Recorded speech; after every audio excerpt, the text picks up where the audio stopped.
X on the spot. Look at this! Oh, she put up such a fight. Nice What we're fish. talking about right there, folks. Beautiful crappie. Oh, that's a big. That's a big bass. Oh, stuck him. There, right where he's supposed to be. Best fish of the day.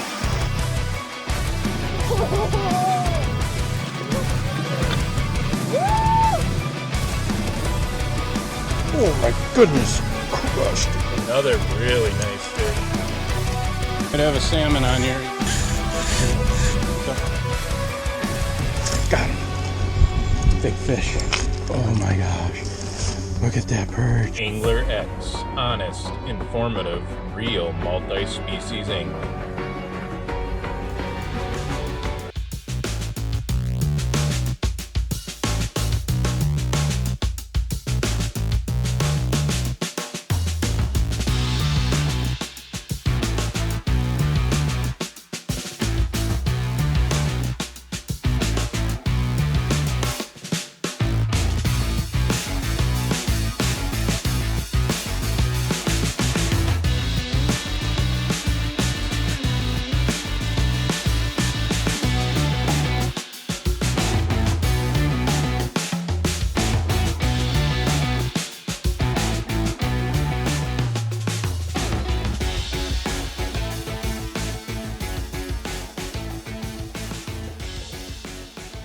What's up, everybody, and welcome to another Angler X video.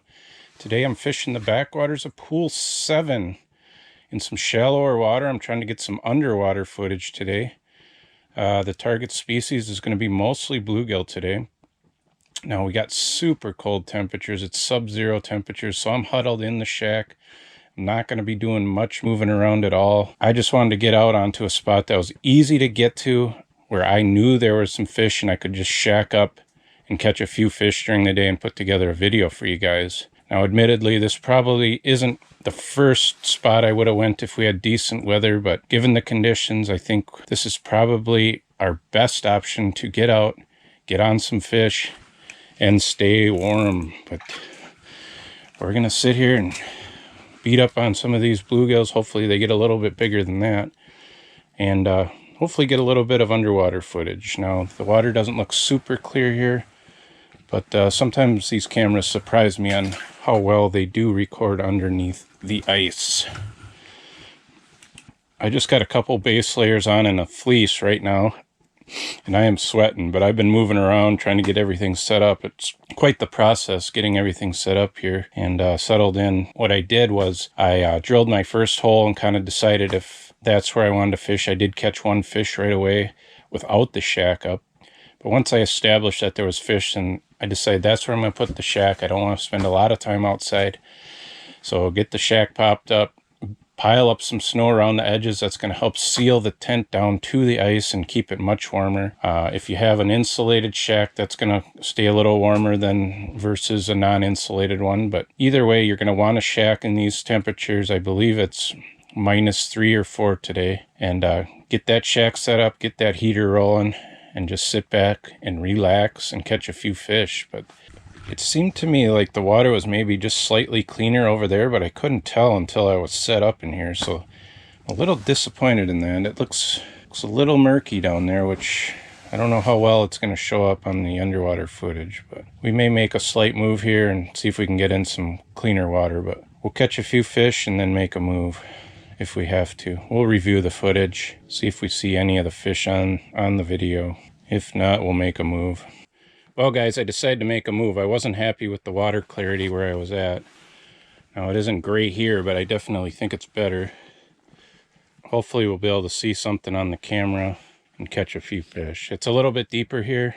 It's about a foot deeper than the last spot I was in. I'm sitting in 6.5 feet here currently, but no guarantees on the underwater footage, but we're going to stick it out here today and see if we can catch a few fish. Now, like I was saying, it's a very cold day, so I got a few tips for you as far as adapting to the cold weather and some things you can do that will make fishing out in the sub-zero temperatures a little easier for you. And there's a fish on the screen. He's coming up to it right now. Should be kind of right in front of the camera right now. He's going to come up and take a look. He's not real aggressive, but there, he bit it. Feels a little better. Yeah, it's all right. He didn't look like he was going to bite, and then I, with a little more aggressive approach, and got him excited, and then he bit it. There's a good mark. It's on it. So you can get him excited here. He's coming up to it. He's coming up to it. There, he's got it. Oh, guy. So I brought a cooler with, and what I'm using the cooler for is to keep stuff warm.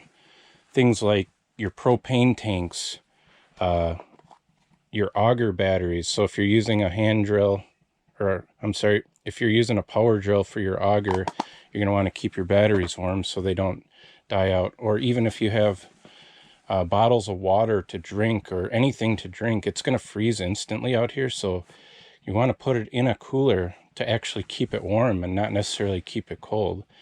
And I put a hand warmer or a body warmer right in that cooler with the propane tanks, with the batteries, with the drinks. Anything you don't want to freeze or anything that the cold's going to affect, you can put in that cooler and get much better performance out of them. So that's one thing you can do to kind of prepare yourself for these sub-zero temperatures. The last thing you want is your propane tanks to not work when you get out there, because that's like your number one friend is your heater and your propane tanks in these sub-zero temperatures. Another thing I do is I bring a Bic lighter or a manual lighter or a manual way of lighting my heater, just in case that little click type starter doesn't work right. You still want to get that heater started. Bring a secondary flame source just to give yourself another chance of getting that heater going, because like I said, that heater is so important. You're not going to be able to fish without it, so make sure that you do all that you can to make sure that heater is going to start when you get out there.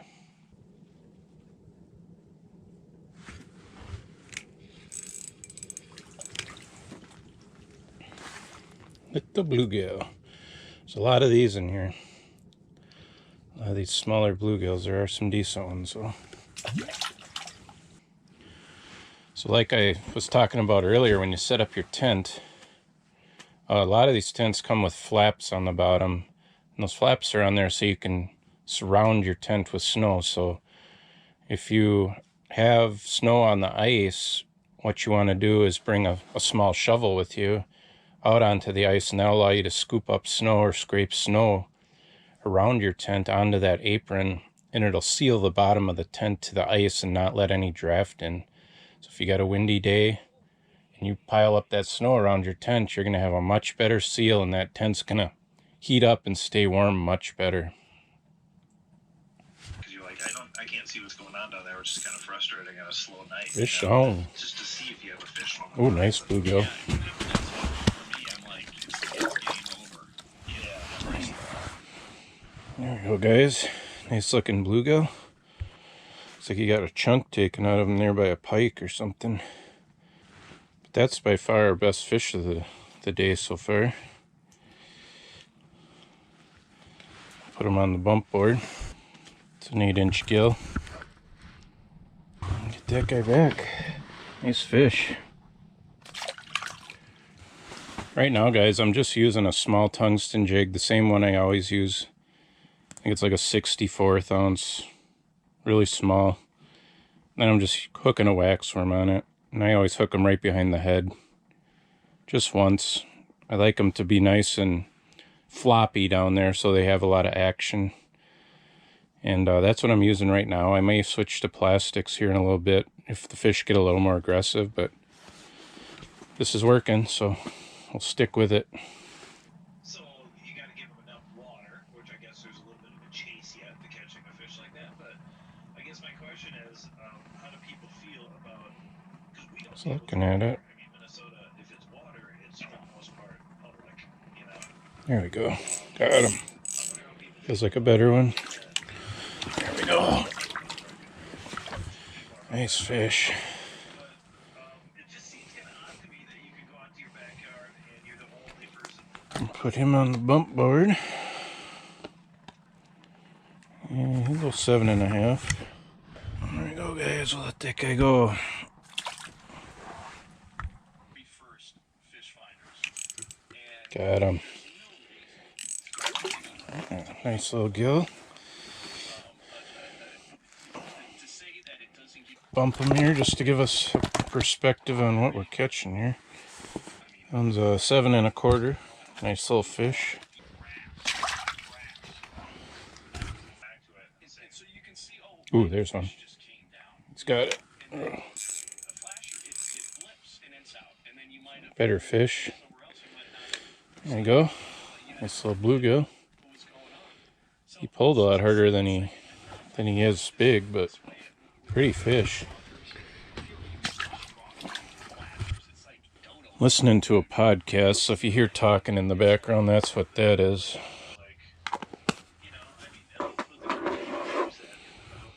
Ice fishing, well, listening to ice fishing doesn't get any better than that. Here we go. Fish on. Decent bluegill. Fishing's been pretty slow so far, but catching them here and there. Average size has been pretty decent. This is probably a 7-incher the most, but we got a couple decent ones, and this is just another nice fish. We'll get him back. If you guys are wondering what this pole is right here, I've got a hole underneath there, and it's just a fiberglass rod, and I got a GoPro clamped to that rod down under the ice, attempting to get some underwater footage. So if you're wondering what that is, that's what it is. And then of course I got another camera in front of me for the forward camera angle. But so I got a camera on this pole that's down under the ice. I got a camera facing me, and then of course I got the chest camera going here.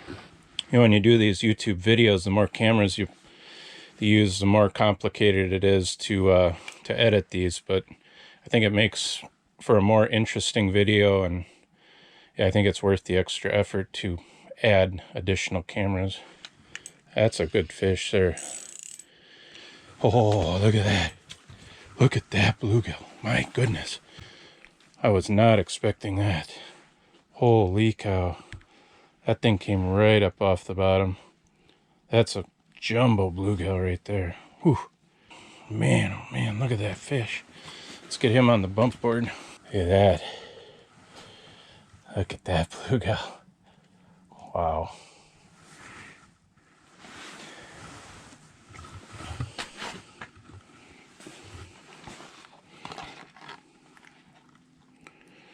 There we go, 8 3/4 incher. That's a nice fish there. Alright, let's get that guy back.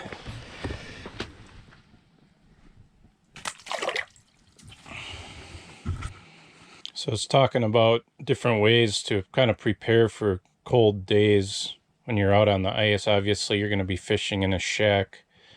At least, obviously for me, I'm not going to brave the elements on days like this.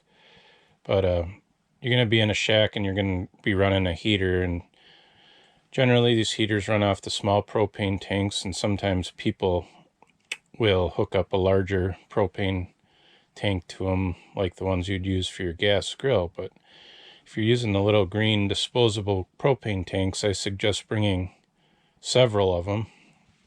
At least bring one more than you think you'll need, because occasionally these tanks will fail and the gas will just leak out of them and you can't use them. So you don't want to be stuck out there without heat, so bring extra propane tanks. And when it comes to these propane tanks, you can get adapters where you can hook it up to a larger propane tank and refill these small disposable ones. So you're creating less garbage, plus you're saving money on by refilling the tanks. The tanks are pretty expensive, and recently in stores, at least in my area, there's been a shortage of them because people have been buying them out pretty good. So buy one of those adapters where you can refill your own propane tanks, and I think you'll save a little money, and you'll always have a propane tank available. Yeah, a couple good marks down there. The first one didn't want anything to do with it, but let's see if we can get this guy to bite. I think he's on there. No. Yeah, looks like a decent mark. He's got it. Yeah. It's not that big. Of course, he gets stuck in the transducer. Sunfish are notorious for that. There we go. Pretty little fish. Got that iridescent kind of purplish color to him. It's so cool.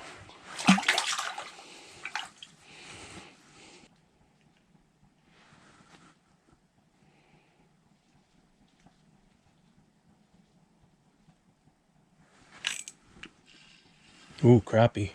It's a crappie. Nice crappie. Cool. That was a little unexpected. Very awesome. Look at that guy. I know there's crappies in here, but it's not the predominant fish by any means. And whenever you get one, it's just a bonus. But that's a great fish. Great bonus fish right there. So he's a 10-inch crappie. Nice fish. Get him back. I don't think my underwater shots are going to be great, but I'll show you any decent footage I get from underwater. The water's a little murkier than I anticipated. I thought it would be much clearer in here because I have done underwater videos in this spot before, and the water's been clearer, but right now it looks like the water is a little bit on the murky side. I'm not sure why, but like I said, I'll show you any of the underwater footage that I think is worth showing, if any. But fishing's been real good here. It's the amount of fish coming through is starting to pick up. I'm seeing pretty steady stream of fish coming through, and a fair amount of biters as well. There's another fish, a bluegill. But it's been all bluegill, and then had the one crappie. There are a few perch in here as well, some bass and pike. But for us, it's been predominantly sunfish. Maybe when we look at our underwater footage, we'll see what else may have been swimming around down there. But it's always fun to go back home and scan through the footage and see what kind of fish I didn't catch. Just kind of the cool thing with like some of the Markham cameras or the Aqua Views, or there's some other ones out there, but I do not have one of those, so I can't see kind of real time what's swimming around by my bait, which maybe is something I should invest in at some point. But right now I just put the GoPro down there and hope for the best, and then go check out my footage later on. Not quite sure how to fish these fish here. And typically I'll fish crappies a lot more aggressive, but I really don't know if I've got a crappie down there or a bluegill. And sometimes these fish are chasing it really aggressively, but they don't want the bait moving. So I've kind of been trying a little bit of both, aggressive presentations and then just kind of dead sticking it. And I've been catching some both ways, so I'm not really sure if there's one method that works better than the other yet. But I'm going to keep kind of going back and forth. If I get a fish that's going to hang around and look at it, I'll try a little bit of both on them. But I'd say, given the circumstances today, with it being so cold, we didn't want to get too adventurous. So I wanted to get on a spot where I didn't have to walk far. I could get out on a school of fish, set up the tent, and start catching fish and not have to move. So I think we've accomplished that today. I was hoping to get some underwater footage. I'm not sure how good that's going to be turning out, but we'll check it out later. But all in all, great successful day already, and we got several hours to fish yet. So stay with me, and I think we got a bunch of good catches coming up. That one pounded it. Oh, bluegill. Now when I used a little different technique, I just started to raise it up real slowly, and he grabbed it, he pounded it. Get that guy back. If you've watched my videos in the past, you know I like to work the bait up and down throughout the water column. I think it tends to call in more fish. It doesn't always get them to bite, but with that bait moving up and down, you know, especially in dirtier water, you're going to create a lot of movement. You're going to catch fish's eye that are hanging out at different depths. So, and once they show up, you can change your presentation to see what is going to get them to bite. But just while there's nothing on the screen, a lifting and dropping can help call in some fish. A very neutral fish will not chase the bait. So if you're lifting and dropping, you'll be able to identify those neutral fish, the ones that probably aren't going to bite. If they don't follow it up or aggressively chase it up, they're probably more of a neutral fish and are going to be hard to convince to bite.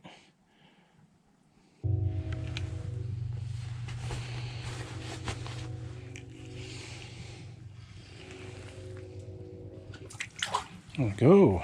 Nice little bluegill. I have 6-incher.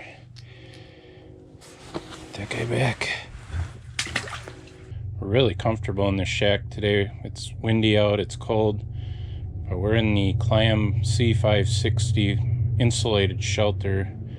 I got my little buddy heater going, and it's just perfect in here. All I got is my base layer and a fleece on. I had to take off my 2 coats, but we've just been really comfortable in here today. It's been great for fishing out of in this cold weather.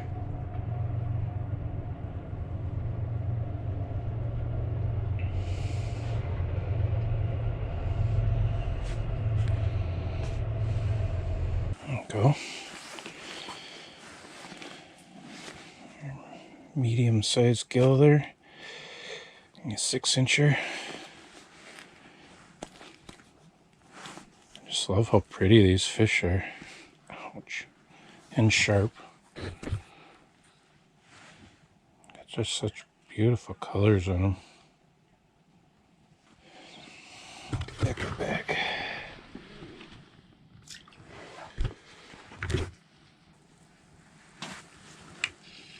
Feels better. There we go. Nice bluegill.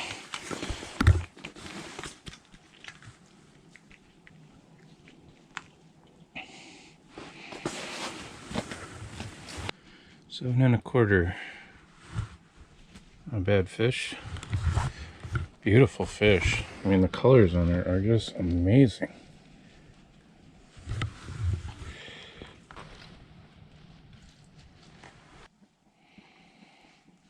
Well guys, the sun is getting low. The fish are here and they're biting pretty decent, but their size is small. I'm hoping that as that sun goes down, as you can see, that sun's shining right in my face, so we know that sun is getting low as it's coming in the tent window here. But there's fish coming in and they're eating pretty good, but the size has been small. So hopefully here we get a couple schools of decent sized fish to come in and end the day on a good note.